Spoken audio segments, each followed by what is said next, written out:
Yeah, baby. That's right. On the fly. On the fly. If I could get you to move over just a little bit, and so I can angle it. No, that way. That way the mic won't be right in your face. You want to see that mug? Absolutely. That mug shot. A beauty like this, man, you don't want to let it pass by. That's right. Your wife wants to see you, so I need some volume on this. Thank you. Now it's time for Straight on the Point. Jesse T. From some Loud enough for you? location somewhere in the world. Now, ladies and gentlemen, here's Jesse T. Well, it's good to be back with you. The Brown Beauty is back on duty. Hey, of course, it's the Jesse T Show. It's time, once again, to bring it to you live, the way we always like to do it here in Southern California, in paradise, except there's just too many friggin' people. That's all. If there wasn't as many people in paradise, this would really be paradise. But the traffic is just, I don't know what's going on here. Every single day of my life, it gets worse and worse. And you know what it is? It's everybody's becoming an Uber driver and a Lyft driver, and they're clogging up. We need to go on strike against Uber and Lyft. In fact, I'm going to be picketing like the O.J. Simpson pickets were at the overpasses. Uber and Lyft drivers, get off my freeway! You guys are clogging things up, man. Oh, I'm sorry, Lee. You are the king of Uber. Thank you. No, it's all the out-of-towners that moved here from other places that don't know how to drive. You know, We need a wall around California, all around Los Angeles. That's right. That's right. Look at the DMV has the driving test in 43,502.1 languages. Okay, but they also give the driving test to these people, and I don't friggin' know if the test that they get in their language is the same test I take, because nobody stops and does the right thing anymore. Nope. So they're not taking the right test. That's what it is. Something wrong. Something wrong. Scott Ingrati's checking in here. The great actor, character actor, man. He's got lots of stuff out there, lots of stuff happening. And that beautiful beard, he's like a mountain man. Man, you're just really terrific. He's been on lots of TV shows. He's been lots of biker shows. You were on the last big biker show. The Mayans are coming out now. Yeah, there's one coming up too that we won't talk about that one yet, but we'll talk about it when the time comes. Yeah. It's on Scorpion. But you were on the last one. I was. And so many shows you've seen them on. You know, the thing about character actors is that when they become the character, you kind of forget who they are because they're the character. And lead actors, you remember because they play themselves. But character actors always end up playing somebody. And then off to the left, on the other side of the Grand Canyon here, we have the gentleman we introduced outside. And that, of course, is Jerry Angelo. Hey, Jerry, what you doing, buddy? Director, writer, producer of this great flick called Warfighter. And we're going to play the first trailer. Man, great trailer, buddy. Thank you. Great trailer. I didn't do it. I have a great friend named Cameron Bale that put both of them together. Boy, I tell you, Cameron did a great job on that. Yes, he did. The cuts on that and the music and the way they put it together, it gave you just enough of the story to kind of make you want to, really see more. And the music was the original score done by Logan Byers. He did everything in the... So you had original score there. Yeah. Oh, yeah. Yep. Man, everything about this is a Destiny film, and you guys have got to see this film. And in fact, let's just push this out right now. On Saturday, we have something really huge going on in the city of Yorba Linda, where Nixon is at, the Nixon Library. Yes, it is. Yes. It's So tell me about Saturday real quick. Let's get that going right now. Oh, what's it? What's happening on Saturday? Oh, about gosh. Saturday. Yeah, so... one of our very dear friends, actually, that Scott introduced me to a while back, Elizabeth Cordova, and she's an advocate for all our veterans and our military. She does her service like with managerial skills and stuff. She put us in touch with a gentleman named Clay Baxter, Commander Clay Baxter of the 11th MU, Right. which is the 11th Marine Expeditionary Unit of Yorba Linda, and he took us under his wing, the Project Warfighter, and wanted to put a big event together for the community to raise money for their organization so that they can help the military vets in the military in their area. So this is taking place Saturday afternoon out in Yorba Linda. Yes, and we're expecting a crowd of 500. It's a red carpet event. They're doing great. They're doing the color guard. Right. We have the Rock for Vets are singing the national anthem and the America's So Beautiful. What's it called? America's So Beautiful. Yeah, okay, yeah. Singing that, and then we have a live performance by David Jackson and Zeus. Wow. Zeus, the guy with the funny eye in wrestling, Zeus? Well, this will be a different Zeus. Oh, okay. One that can sing and play the guitar. Oh, I was going to say, I didn't know he could sing. He's going to be performing our theme song. Yeah, the theme song from Original theme Warfighter, song. which is called "Leave the Light On," which is a Right. beautiful song, very, Right. very just beautiful song. Yeah, that's it. Number one? Yeah, okay, good. And so that's happening what time? 3 o'clock, I believe it starts at Yorba Linda. The Yeah, community so center. it's like I said, it's a whole event. 3 o'clock starts the red carpet, where you take pictures. We have a big banner and everything, and then what happens is that's at 3 o'clock, and then at 4 o'clock the events begin, which you go for about 20 minutes or so, and then after that the movie begins. Watch the movie, and then there'll be a Q&A with myself and moderated by Christine Marie. And she's supposed to call in if she can, if she's on ready to go. Yep. So Yep. we're going to go to Christine right after we play this first trailer. Now, this is trailer number 1, and it's the newest trailer, it says at least. Can you set this up, trailer number 1? I'm just going to let it speak for itself. Okay. All right. So this is a Warfighter trailer number 1. Check it out, guys.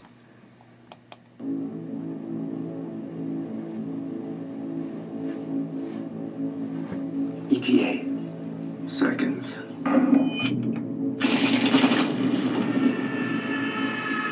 Go! Go! Run! Listen to me, okay? Honey, you're just having a dream. Daddy, will you please say something for little Hammy?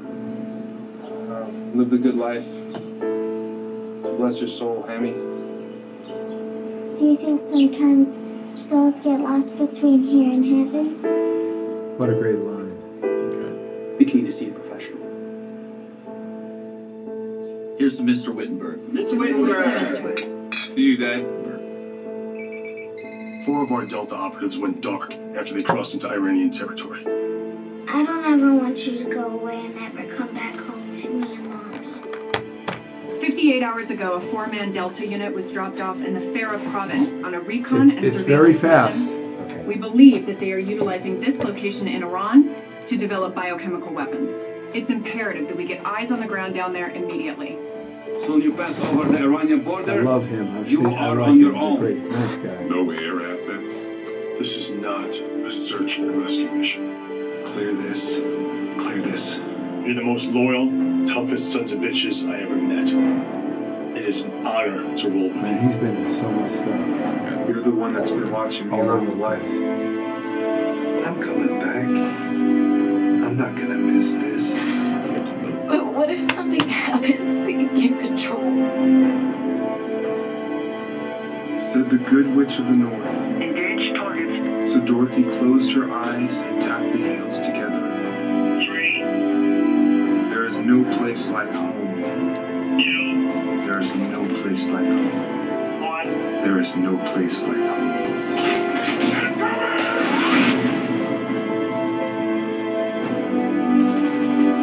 One is not, 2 is 1. Great shot.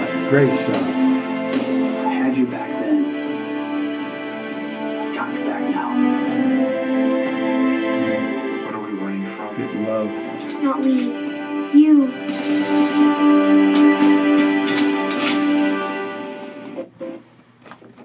Wow, wow, wow, wow, wow, wow, wow, wow, wow. Quite an Great amazing trailer. story, man. Wow. That's pretty cool, huh? Very cool. You know, and you play the part so quiet, but that's a great choice on that part, that character. And the line that your daughter in the film says, is there the heaven line? Oh, jeez. I'm getting chills right now. I mean, that line. You know where that came from? What a wonderful line. Can I tell you about that line? Yeah. Okay. So, man, okay. I totally forgot. Because you mentioned it specifically, there's so much about the film. It's very precious to me for many different reasons. But Paul Strategos and Jamie Strategos are the mom and dad of the daughter Hannah Strategos, who plays the ailing child with the brain cancer, right? In the movie. And so Hannah, she came on board, and when we're getting ready to shoot the scenes for that day, I'm talking to Paul, and I was saying, I'm not a dad. I was like, you are, and he has 4 kids, and he has conversations with them. And so I said, what kind of conversations do you have with your children? And he just started talking, and I was like, wow. And I took the notes, and I put those notes right into that. That's a fantastic line, and it's so childlike. That's a line. I'm a father. It's a line a child would ask at that age. Yeah. And this girl Hannah that he's talking about actually did survive brain cancer. She had a very rare tumor that was removed when she was 4. She's 15 now, and she played the role of a cancer patient in the movie. So it was real life. And, if Hannah's watching, I don't know if she yeah, has, but hi Hannah, thanks so much. Hey Paul, the Strategos family, Jamie. Hats and Pete, thank you for everything that you did for us. We're just lining them up, man. There's a whole bunch of people that are just starting to come on board here. Fantastic. That's real cool. Absolutely. Yeah, a good trailer sells a movie, but oftentimes today the trailer is the best part of the movie. But in this movie, it lives up to the trailer.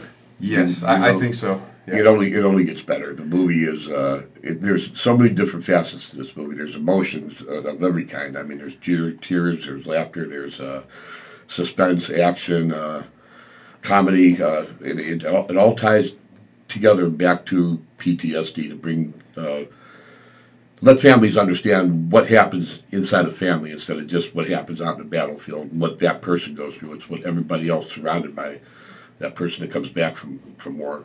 And everybody handles it differently. PTSD affects everybody differently. It's not like a cold. We all get a runny nose. We all might get a headache. We all get a fever. But PTSD can affect you differently than somebody else who lived the same experience right by you, but yet they get affected differently than you. Yeah, I'm not an expert on the subject at all. Right. In writing the story, as I wrote it and realized that PTSD would be a part of it, once I said, okay, this will be a scene here with PTSD, which I don't know about. This is kind of what I want as far as the story goes. But then I got testimonials, and we went out and did interviews with veterans from all different eras, from World War or Vietnam, Korean War, right. And everything current. Right. And what I learned was, and some didn't want to speak. They said they couldn't. Even to this day. Yeah, and it's like there's Jerry and put their hand on my shoulder and said, "Look, I want to help you, but I can't talk about this." And it's we have one of the largest suicide rates happening with our ex-military men and women, more than ever before, coming back from any combat zone. They called it shell shock. They called it battle fatigue in years and wars ago, and now they call it PTSD. They have a clinical idea of what it is today. But more people, even with all of the doctors and all of the understanding and all the drugs available for doctors, more people are suffering to the extent that they don't have a mission anymore in life and they end their lives. And not being an expert, but one can have logic to this, and I think one of the elements that is there that wasn't there before in great number are the toxic drugs that these men and women over-medicated and nowhere to turn to figure that out. Yeah. And that's a big problem that we have in all of our society today going on. So this movie touches a lot of topics, it sounds like. It sure does. I couldn't even put it into words, the premiere that we had. It was cathartic for all the vets there. It started off as a 10-minute question and answer. It turned into a 2-hour therapy session for everybody involved. I mean, vet after vet got up and told their stories for the first time. They felt compelled that after this movie and having so many people in the same place going through the same thing because of this movie, it just opened up a floodgate for everybody. And it was a PTSD for the vets. It was trauma that one of our own cast went through that none of us had any idea. It was a revelation. It was just amazing. It's just it's hard to explain. I would love for everybody out there to actually see this movie so they can understand what I'm trying to explain. And there are all the topics involved with it, but when you get down to Warfighter, it's a smart movie. It's not made for, just a regular audience that's just there looking for something to get blown up and stuff. Yeah, it's not a cartoon movie. Yeah, That's exactly, what I man. It's call not a cartoon A big movie. green screen cartoon movie. It's made specifically for the people that need it. It's a that will story. Yeah. It And the unfolds. storytelling is something that's kind of lost in Hollywood these days. But as independent producers of film, and your film studio is what's Fireborn Studios. as independent producers, you can take on these stories that have impact in people's lives. And Warfighter, here's the some of the advertisement that they're doing. It's very cool. These postcards are very cool. Warfighter, and I'll show our Facebook audience, and Yeah. Instagram, and Twitter. What it says on there is you can get Warfighter on Amazon. It'd be great if you can leave a review. You can also go on IMDb and give us a good rating. Please. Yeah, and then just share it with your friends and family, and that helps the little guy, since we're as little as you can get, but we are going to become a tsunami and become a force. We're underdogs. It started with this film to tell the story, and we started on a shoestring budget. Now, when you see the movie, you will never ever imagine that it was a shoestring budget. Well, just looking at the trailer alone, the production value is beautiful, and Scott plays your father. Yes, he in does. this Yeah, movie. yeah. Is he? I wonder why. You guys have the Well, same view. I look a little different during the filming. I had Except yours is a little gray, brother. Yeah, That's what happens, No, man, I color. What are you talking about? Oh, wow. It's all hair color. Oh, that's color. That's Wolfman Jack style right there, baby. Right. But that's what you were saying? I forget. Let's bring somebody very important on. She's on the phone right now. Yeah, And this is Christine Marie, right? Christine Marie, right? Yes, I'm here. God bless you, Christine. Hey, how are you today? I'm good. How are you guys? Very, very good, and we appreciate you checking in. I'm sorry we couldn't get you to Skype in. Everybody could see your beautiful face and your cheery cheeks. Oh, thank you so much. She's blushing now. She is a complete package. She's beautiful, lethal, and just a humble person. Yes, absolutely. But Christine has a great story, and let me set it up, folks. And you guys jump in if I kind of get astray a little bit here. I'll let her jump in. Yeah, Christine can defend herself. I mean, she defended I us. bet So. she can. I bet she can. I don't doubt that after I saw her in her fatigues, man. Let me tell you something. But Christine is a hero. Now we're talking to a bona fide hero here, and it's really interesting because in the last 20 years, this is the first time that women have been recognized to be on the battlefront of our wars that we get thrust into in this country. Whatever your political adventure is or your religious adventure is, the bottom line is when our men and women go overseas to defend our country, they're defending your right to have those views, whatever they may or may not be.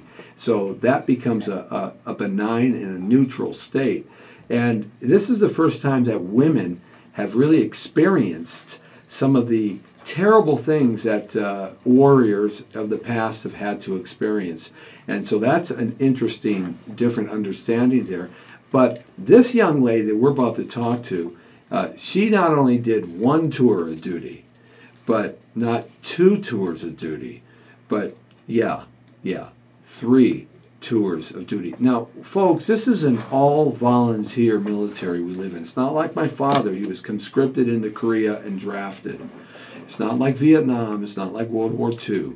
All right, this is a volunteer system that people go through, and this woman volunteered 3 times, and that in itself is heroic. And I want to appreciate your service, Christine, to this great country, and to your family.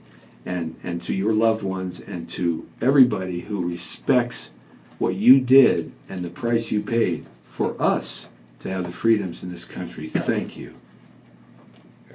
Well, it was my honor. I tell everybody that I had the greatest job in the military, which was taking care of heroes, and I will stand by that until the day that I die. Good. Absolutely. I joined the I actually joined the Army in 1994, so I joined well before the post 9/11 war generation became a thing, and I was already serving when 9/11 happened. And for everyone who was already wearing the uniform at that time, we were aware that it was highly likely that we were going to have to go to combat and defend our country after 9/11. What was it like when that happened and you already had the uniform on? What was the feeling like with your fellow combatants, your fellow warriors?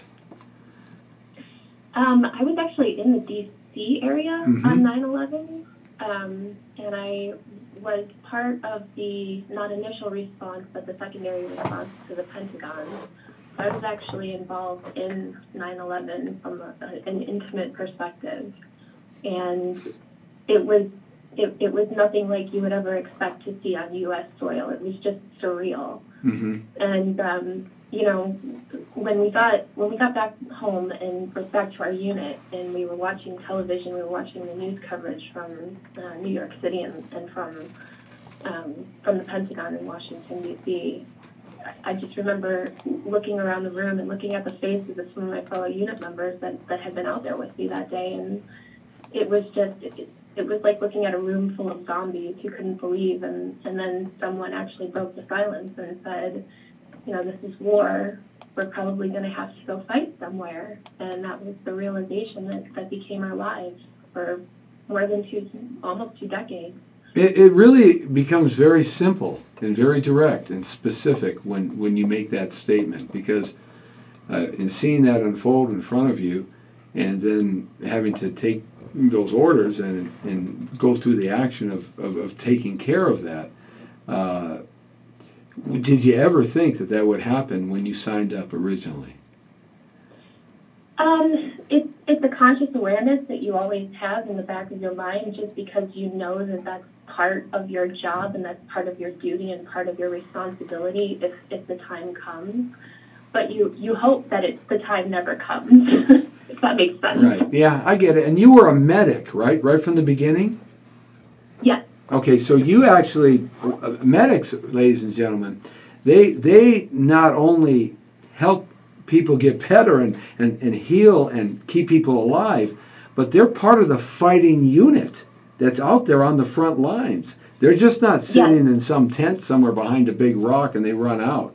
They're actually part of the unit in the engagement of fire. And in terms of that, you have some pretty harrowing experiences about that. Can you talk a little bit about those? Yeah, sure. Just to explain a little bit about what it was like over there for the people who don't know. Every mission, we had forward operating bases. We called them FOBs, FOBs for short. And every mission that went off of the forward operating bases, which was referred to as being outside the wire, every type of mission, it didn't matter if it was a resupply mission or a route clearing mission to, sweep the IEDs off of roads that were well traveled by military convoys, and anything outside the wire. You always had medics with those assets. Just in case something happened, we were right there, and we could treat the wounded, and we could call for medevac and do what was needed to save lives. So we were very much in the thick of things, and that was not any different for the female combat medics. In fact, I believe that the MOS, the military occupational specialty that saw the most KIAs for females, was the MOS of 68 Whiskey, which was combat medic. So when you were in the theater of action and this was taking place, and this happened, through your whole life here in the military, there was a certain incident that I understand that you actually got shot. You actually were wounded while you were saving one of your heroes of your unit. Yeah, I was responding to an IED, improvised explosive device that had detonated near one of the small towns or villages, and I was treating a casualty. And there was a practice that the insurgents in Iraq would use, where they would set up secondary IEDs, and they would use a remote detonating device on it, so that they would wait until the medics responded to the casualties that were caused by the initial IED, and then they detonate the secondary IED and try to take out the medics. So you guys had a target, literally. You were targeted. Yes, because we were the force multipliers. We could take people and we could put them back on the battlefield, and the enemy knew that. They were not stupid. So yeah, we were targeted. And I was actually there treating a casualty, and there was a secondary device that was put in place. I actually got really lucky because someone had parked a car in front of it after the both of the IEDs had been planted. And so the car actually shielded me from the blast of the secondary IED to the point where I wasn't severely wounded. If that had not been the case, I probably wouldn't be here. And you were in the process of helping another soldier. Yes. And I wasn't shot. I got hit with about a 3-inch by 2-inch, 3-inch piece of triangular shrapnel that ricocheted off of something and came up underneath my flak vest and hit me in the abdomen, and it nicked my liver. So I was medevaced after the initial casualties were evac, because I was not as high priority as they were. And let me tell you a little bit about this woman, ladies and gentlemen, because now she's wounded in battle, saving somebody else's life. Or did he live or she live? Yes. Okay, so yes. You completed your job, and that was a good day. That was a good day. That was a good day. So you saved another person's life in battle, and you got wounded, and they fly you back, and you're sitting in the hospital you go through your surgery or whatever, and she's sitting in the hospital trying to get better, and she's told now that they're going to send her stateside. They're going to send her home, okay? And what did you say then? What did you do at that point? Well, it depended on each casualty, what the injuries were and what the healing time was that was required. But normally, if your injury required you to stay in the hospital beyond a couple of days or so, you would be medevaced out of country. Most of the casualties went from the Middle East, Iraq, and Afghanistan to Landstuhl Regional Medical Center in Germany, and then back to Walter Reed in the States. But they told me that if I could get myself out of bed and get ambulatory and get my system working again, that they wouldn't send me back. They would discharge me to my unit on a profile, and that I would still get to stay there, but not go out on missions until I was fully convalesced. And I didn't want to leave my unit, and I didn't want to leave my people hanging, so I made sure that I was the first person to get up out of bed and start walking around. You say that with such pride and such happiness that you were able to go back to your unit. But folks, let me tell you something. Right there in itself, that decision is a decision of a hero. This woman is a hero. Because she not only saved somebody's life, but she's willing to give her whole life up again just to save somebody else. She could have went home. But she wanted to stay for her guys and her gals. Every casualty that I ever treated said that as well. We all said the same thing. Nobody ever wanted to leave their brothers and sisters behind. That's the definition. People ask me all the time, what is an American? She just said it right there. Yeah. Don't want to leave my brothers and sisters behind. And that's what makes our country so great. Wow. It's different when it's words, and it's what this lady went through. I just can't imagine. We get the the pleasure of being actors to act like these folks do in real life. It's I can't imagine that. It just did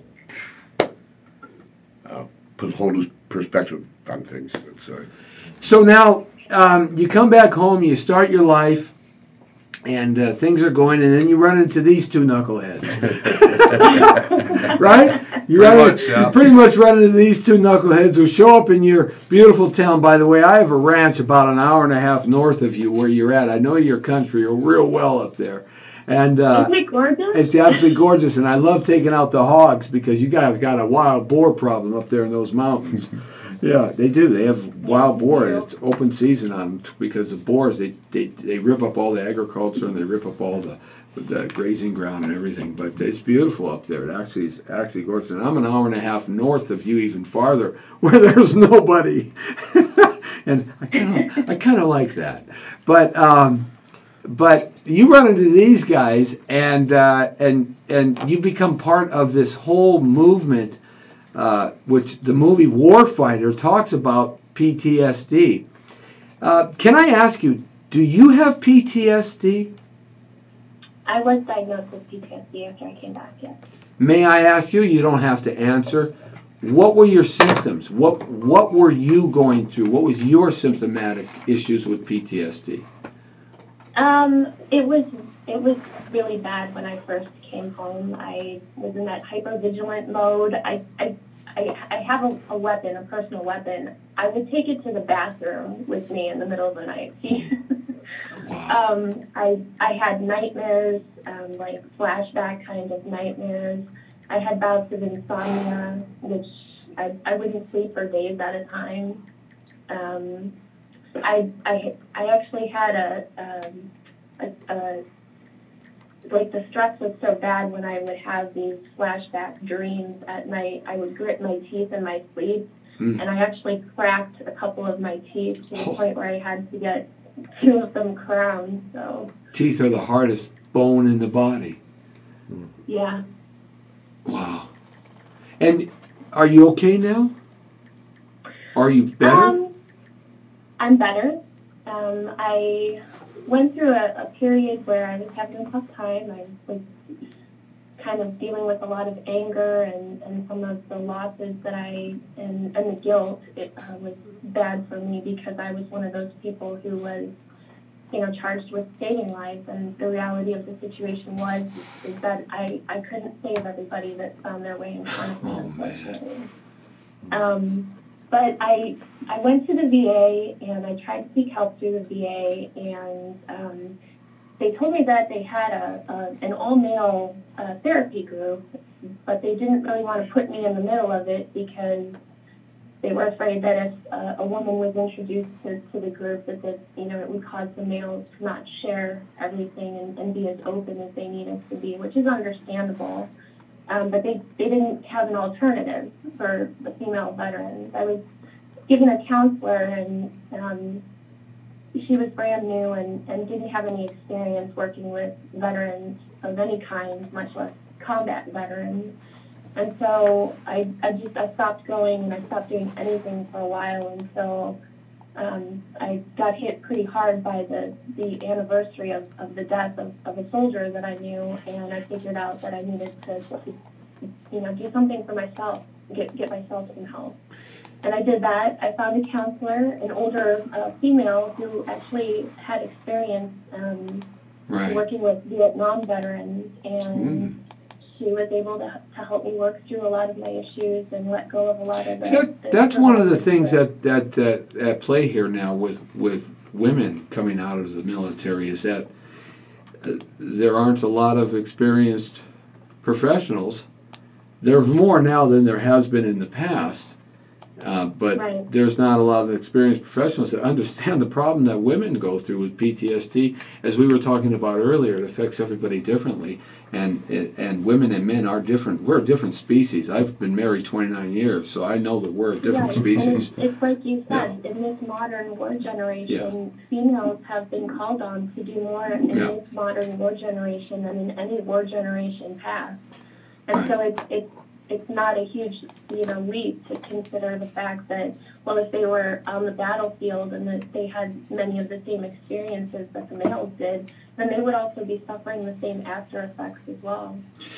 So you run into these guys in Tehachapi, and they have this wonderful film called Warfighter, which talks about a lot of the issues that you so eloquently spoke about here, and so personal. I really appreciate you taking a few moments of your time and sharing with our audience, our viewing audience, and our listening audience, because we get really jaded living in America. We don't know really all the ins and outs of stuff, and unless you've served in a combat situation, you don't know. It's just period. You don't know.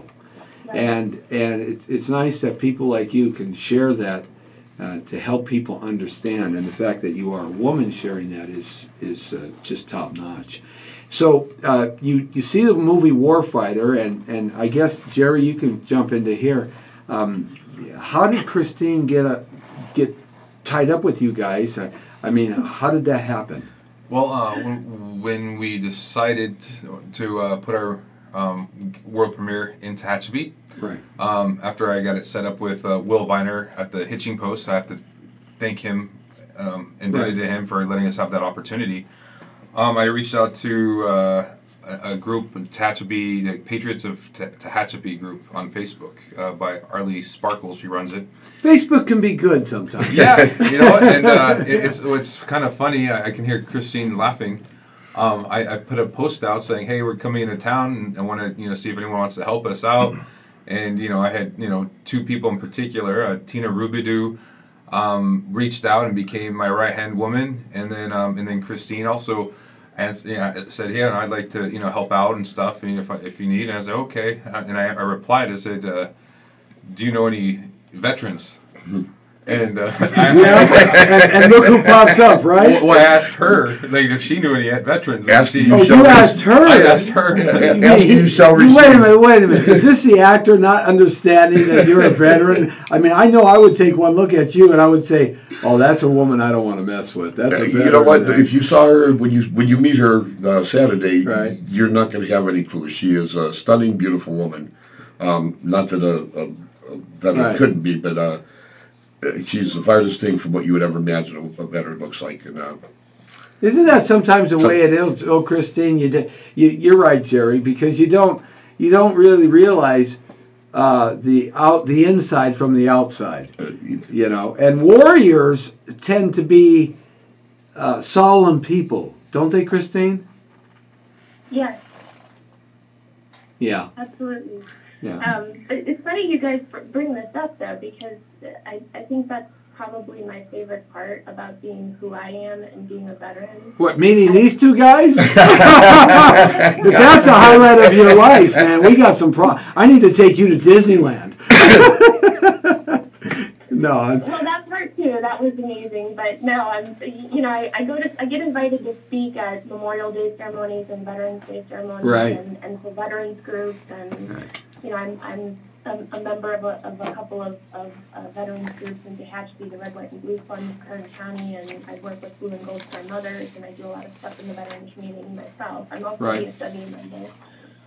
But it never fails. Every time I go and I speak someplace, I always have at least one person come up to me afterwards to shake my hand and say, your story, because it came from you, just hit home in a way that it never would have if it had come from some, big burly infantry guy that we would have suspected. Right.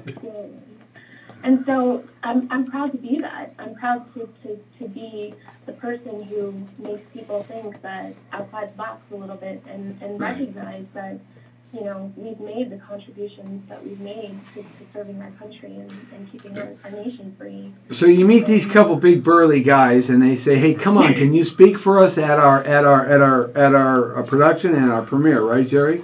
Yeah, I think it was on her reply back to me. Yeah. The moment I read it, I couldn't think of anyone that'd be more honored to lead us. He asked, we got a hero. Nice. And she rocked the house, didn't she? Yes, you did. Yeah, I mean, you were saying 2 hours, and Q&As, folks, usually last 10, 15 minutes, maybe 20, but 2 hours. The audience, we're all crying. There was tears. Things opened up. One of our actors, David Robbins and Josh Santana, actually, both of them just opened up in topics, and by opening up the way they did and sharing something so personal to them, it allowed it okay for the audience and the veterans in the audience and others to also speak and give their voice. And that's what you're doing here. This movement is about that, isn't it? It was in that moment there. I'm pretty observant, you know, and I pay attention. And it was in that moment there that I was like, oh shit, we have something so much bigger than just this movie. I knew it already knew that, but I understood the direction and the magnitude of the stage that we have and what it's going to provide for uniquely each audience and each person that we come across. That's fantastic. So for our audience watching and listening, we're going to go a little bit overtime here because this is such an important topic, and I want to jump into this some more. Saturday, this event is taking place. Christine, are you going to be there? Yes, you are going to be there, correct? Yes. Okay, so she's going to be speaking, and it actually is near a couple of military bases. So you've got a big military involvement going on with this, don't you? Yeah, we do. We also we also have Camp Pendleton is going to be involved, and we have I guess I don't know if I'm allowed to say. We have some incredible guests. They'll be there. The mayor, some politicians will be there as well. Yeah. We're going to be out there covering it live too. Oh, cool! Yeah, you're gonna you get to meet everyone. We'll have red carpet. We can have pictures. Again, it's a fundraiser. I'm going to charge everybody for the semi-truck 18-wheeler of handy wipes to wipe your eyes. I'm going to charge everybody at least a penny. I'm going to make a lot of money there, guys, so don't worry. Yeah, there's a lot of laughter that comes with that too. But everything. It's something that's going to touch your heart at the end of the day. If you know, it's a human story. Right. You know, having somebody like Christine jump on board with us the way she did, and it kind of validated our movie, or Jerry's movie, to us. It opened up just a whole nother door, like he said, that just that you realize that this is much more than a movie. It's become a movement.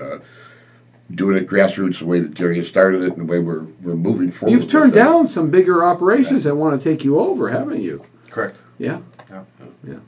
You would lose that, what you're talking about. Yeah, I think if you did that. We had an opportunity. Someone was offering us a couple $1,000s to put a big event in Los Angeles to do a premiere and fill 500. I mean, just a big theater, a big thing, and that movie, the Warfighter was never that, and it just needed to start off somewhere. And when the idea came to Tehachapi, I just knew the answer was that was it. It's there's no way to try to pretend anything else and change. As actors, how does this affect you guys as actors in your experience of doing the art? I mean, this has got to touch you in ways that you've never been. I can answer that very easy. Like I said, when I listened to all the stories after the premiere, to actually listen to their life stories, and these guys go out and live this day in, day out, and they volunteered to do this, and they provide the security that lets me go out and be an actor to act like they do in real life. It really it puts a whole new perspective on things. Right. I mean, if you ever want an acting lesson and learn about what you are as an actor, talk to a veteran, man. Talk to these people that put their life on the line every day. So we're going to play the second trailer, and you want to set this up, or you just want to roll? This was the second trailer. The first trailer went viral, and it got like 3 million views. I couldn't believe it, man. You were pushing 3 million views on that first trailer, guys. Right. Yeah. Those are YouTube views. I mean, we're just starting to build our YouTube audience. We have audiences in other platforms, but that is amazing. Congratulations. Sure. Wow. Cody St. Angelo, my business partner, she's the producer. She had a great marketing scheme. I need to hire her. Yeah. A brilliant mind. Yeah. That's fantastic. Almost 3 minutes. So let's talk about this one. So real quick on this one, the first trailer is a little bit longer, and we wanted to condense the second trailer. We wanted to kind of because the first one came out early on stages of us getting done with the first cut of the film. Now it's a year and a half later, and we're like, we need something. I wanted something fresh, something new, but we didn't want to lose the integrity of what we had in the first one, and that's family, brotherhood, and sacrifice, and just get that out. But we want to aim to try to hit a different crowd. Right. And so we had an idea of that what it would be, and so you guys watch it, and then you can tell me, if it interests you. This is for Warfighter, with a big event coming up this Saturday, starting in the mid-afternoon in Yorba Linda around 3 or 4 o'clock. You can go out there, check out the red carpet, and also kind of check out all the military stuff that's going to be there, and see a great movie. This is trailer number 2 by the film of Warfighter. Hit it, my friend. Oop. Damn it. Did you lose it? We're getting hit with a commercial. Yes. It's so good. There you go. You can't think about that when you're in the field. We had a job to do, so just do our job. You can talk, the mic's off. What? Ron, listen to me, okay? Honey, you're just having a dream. Oh yeah, man. You can do whatever you want. You guys want to talk about other stuff that you're doing? Yeah. Oh, I don't care. Take me down the road, man. Oh, yeah. You know what? Buddy. Just last 15 seconds. No problem. Bad moment. Absolutely. You've been having a lot of those lately. The key to see a professional. So Dorothy closed her eyes and tapped the heels together of her ruby red slippers 3 times. There is no place like home. There is no place like home. There is no place like home. I love that scene right there. Your beepers go off. 4 of our Delta operatives went dark after they crossed into Iranian territory. It's imperative that we get eyes on the ground down there immediately. So you pass over the Iranian I border. like him too. You are on your own. No air assets. Cheer up. Do you think sometimes souls get lost between here and heaven? I am not leaving you. How do you react I'm to gonna do it? my 9 to 5.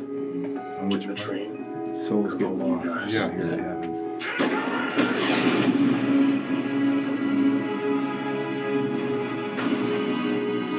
Clear this. Clear this. I'm coming back. I'm not gonna miss this. I had you back then. I've got you back now. 1 is 9, 2 is 1. So I'm gonna say bye to Christine. What are we running Oh, from? she already left. Not we. Okay, good. She had to You. go. Okay, I was gonna say bye to her.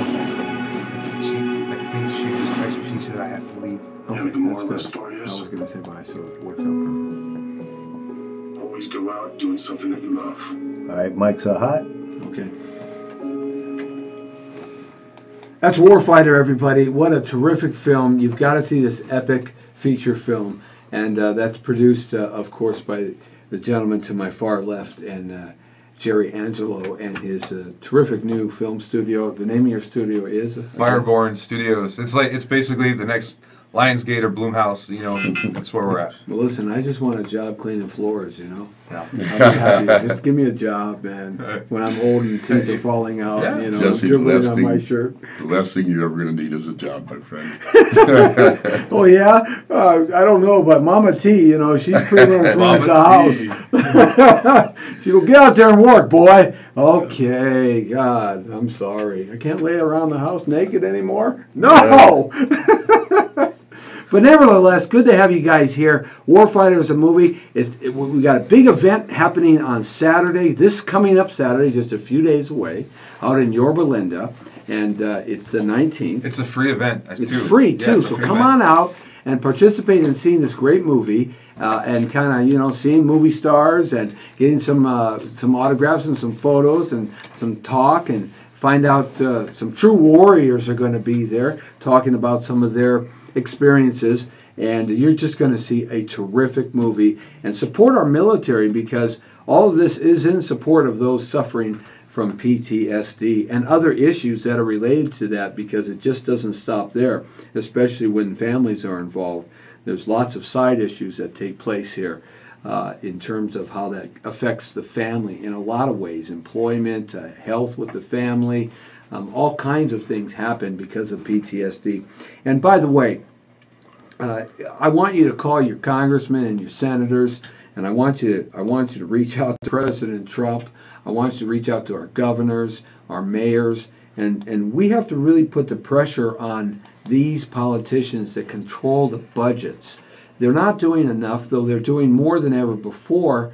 They're just not doing enough. When they can spend $1 trillion doing something and not paying back to those that provide us the opportunity to spend $1 trillion, there's certainly billions and billions of dollars there to take care of each one of our veteran families in a way in which that they should be taken care of. We should lead the world like we did coming out of World War II, how we took care of our veterans. And we, like the history had never seen before, the warriors out of World War II were taken care of with education and health and jobs and positive environment to be able to work out their same problems that they had now. So we need to help them and give our vets a new mission. I think they should protect all our schools, quite honestly, and we should pay them $100,000 a year to do it.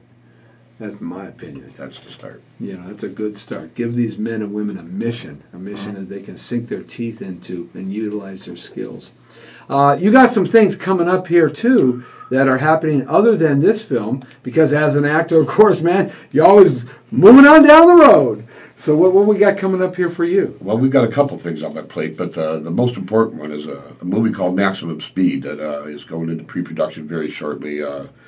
It was written by Tristan Fowler, who's just an amazing woman. I couldn't even go. I'd need a whole another hour to explain how what she is to becoming to this industry. Aaron Norris is going to be directing it. It's a movie about stock car racing. Bull riding.